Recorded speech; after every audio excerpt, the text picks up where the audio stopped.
আসসালামু আলাইকুম বন্ধুরা, আমাদের হাতে রয়েছে একটি স্যামসাং M31 মডেলের ফোন। এই ফোনটির প্রবলেম হচ্ছে, দেখতে পাচ্ছেন এখানে ফোনটি আমরা অন করার পর এখানে স্যামসাং লেখা উঠে দাঁড়িয়ে আছে। প্রায় দীর্ঘ সময় পর্যন্ত রাখার পরেও ঠিক একই অবস্থা, এই লেখা পর্যন্ত এসেই দাঁড়িয়ে থাকে, অন্য কোনো কিছু আসে না। অর্থাৎ এই ফোনটির প্রবলেম হচ্ছে স্টাক অন লগো। আপনি এই ট্রিক্সটা যদি ভালোভাবে শিখতে পারেন তাহলে আপনি রিভলিং করা ছাড়াই ফোনগুলো ওকে করতে পারবেন। আমি ভিডিওর মধ্যে অনেক জায়গায় অনেক খুঁটিনাটি বিষয়গুলো তুলে ধরার চেষ্টা করব, তাই ভিডিওটি স্কিপ করলে আপনি হয়তো অনেক ইনফরমেশন হারাতে পারেন। তাই অবশ্যই ভিডিওটি আপনাকে খুব কেয়ারফুলিভাবে মনোযোগ সহকারে দেখতে হবে।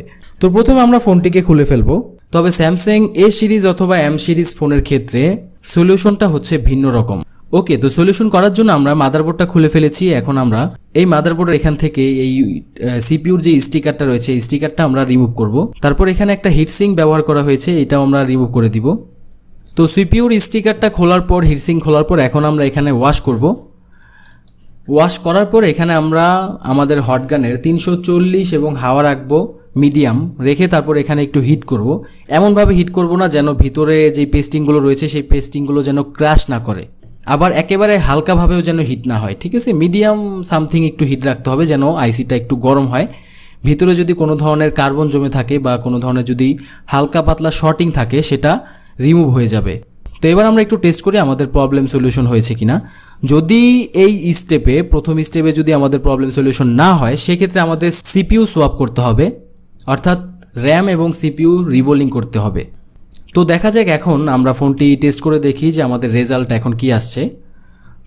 তারপরে দেখা গেল আমরা পরবর্তী স্টেপে আগাবো।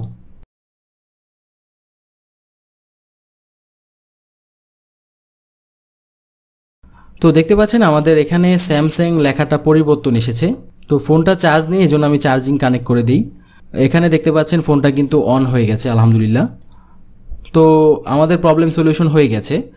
তো এইভাবে যদি কাজ না হয় সেক্ষেত্রে আমাদের ডাবল ডিকার আইসিটি রিভোলিং করে আবার সুন্দরভাবে কমপ্লিট করতে হতো। তবে আপনারা যদি ভিডিওতে 200 লাইক দেন তাহলে আমি ইনশাল্লাহ ডাবল ডিকার সিপিইউ নিয়ে ভিডিও করব এবং খুবই সুন্দরভাবে স্টেপ বাই স্টেপ আপনাদেরকে সেখানে বুঝিয়ে দিব এবং শিখিয়ে দিব, যেন কমপ্লিটলি সেখান থেকে আপনারা একটা নলেজ নিতে পারেন।